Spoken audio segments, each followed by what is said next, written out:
Salam pemirsa, tahun 2024 telah menjadi saksi perubahan besar dan cepat di berbagai belahan dunia, dengan Suriah sebagai salah satu negara yang paling mencolok mengalami transformasi signifikan.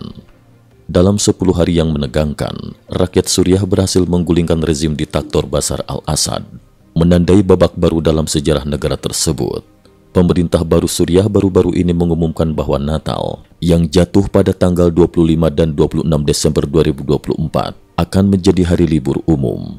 Pengumuman ini bukan sekadar perubahan kalender, melainkan simbol penting menuju proses sekularisasi yang lebih toleran dan inklusif di negara yang telah lama dilanda konflik ini. Suriah menuju sekularisasi dan toleransi. Pengumuman pemerintah Suriah tentang perayaan Natal sebagai hari libur umum menunjukkan pergeseran kebijakan yang signifikan dari rezim diktator sebelumnya. Langkah ini tidak hanya mencerminkan perubahan politik, tetapi juga perubahan sosial yang lebih luas menuju masyarakat yang lebih sekuler dan toleran. Para analis politik melihat ini sebagai upaya pemerintah baru untuk merangkul keberagaman agama dan budaya di negara yang telah lama terpecah belah oleh perang saudara. Ketegangan sektarian di Tiongkok.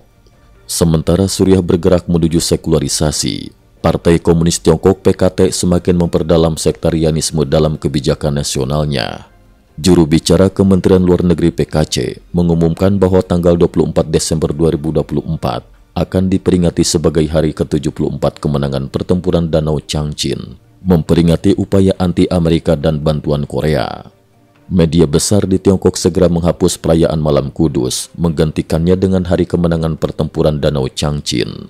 Hal ini menuai kritik dari netizen yang menyebut Tiongkok sebagai negara yang mengaburkan keburukan menjadi kebaikan dan mengubah kebenaran sesuai kepentingan politik.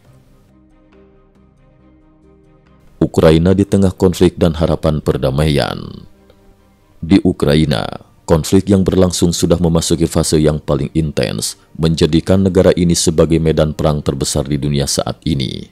Meskipun pemerintah Tiongkok berusaha menekan perayaan Malam Kudus, komunitas Tionghoa di Ukraina tetap berusaha membantu anak-anak di wilayah pertempuran Kherson untuk merayakan Natal dengan layak. Relawan Tionghoa melaporkan bahwa serangan drone militer Rusia seringkali membuat keluarga enggan membiarkan anak-anak mereka bermain di siang hari.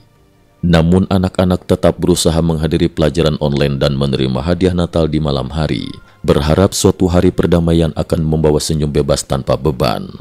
Di sisi lain, laporan Wall Street Journal pada 21 Desember 2024 mengungkapkan bahwa Rusia telah kehilangan lebih dari 11.000 kendaraan lapis baja dalam perang Rusia-Ukraina, termasuk 3.600 tank tempur.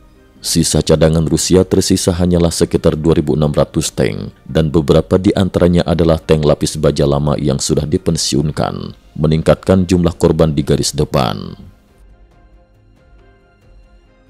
Dukungan internasional dan pemulihan industri militer Ukraina. Bantuan NATO kepada Ukraina telah berkembang dari sekadar penyediaan senjata menjadi pelatihan militer dan pengiriman pakar militer langsung ke medan perang. The Times melaporkan bahwa Perdana Menteri Inggris, Keir Starmer, menyatakan bahwa pasukan Inggris mungkin akan ditempatkan di dekat Ukraina Barat yang berbatasan dengan Polandia untuk melatih tentara baru Ukraina secara langsung. Selain itu, edisi terbaru The Economist mengungkapkan bahwa Ukraina sedang diam-diam memulihkan industri misilnya. Dengan lebih dari 10 proyek misil yang sedang dikembangkan, Ukraina berencana memproduksi 3.000 misil secara massal sebelum akhir 2025. Salah satu proyek utama adalah misil Transvita, yang memiliki jangkauan 2.000 km dan akurasi yang baik. Dengan harga yang lebih terjangkau dibandingkan misil sejenis dari Barat, Transvita dijuluki misil rakyat oleh orang Ukraina, mencerminkan semangat juang dan inovasi mereka dalam menghadapi konflik yang berkepanjangan. Upaya Ukraina untuk memperkuat pertahanan dan kehendak nuklir. Survei opini publik oleh Institut Penelitian Sosial Internasional Kiev pada 23 Desember 2024 menunjukkan bahwa sekitar 73% orang Ukraina mendukung pemulihan senjata nuklir, sementara 20% menolak.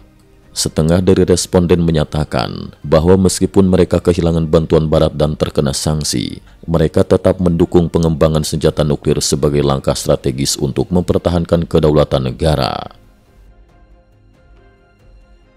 serangan drone dan kecelakaan kapal nuklir Rusia.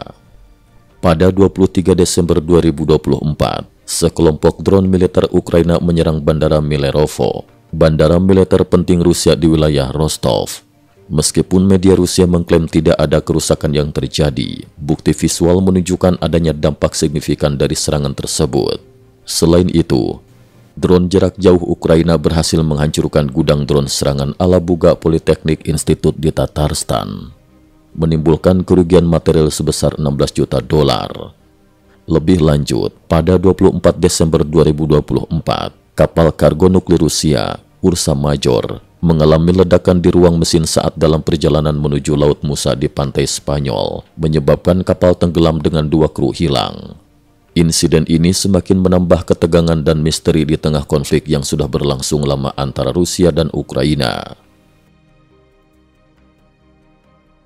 Trump mengajukan pembelian Greenland dan terusan Panama. Di sisi lain, mantan Presiden Amerika Serikat, Donald Trump, kembali mencuatkan ide-ide kontroversial yang mengejutkan dunia. Trump secara resmi menyerukan agar Amerika Serikat membeli Greenland, menyatakan bahwa kepemilikan Greenland adalah langkah penting untuk keamanan dan kebebasan negara-negara di seluruh dunia.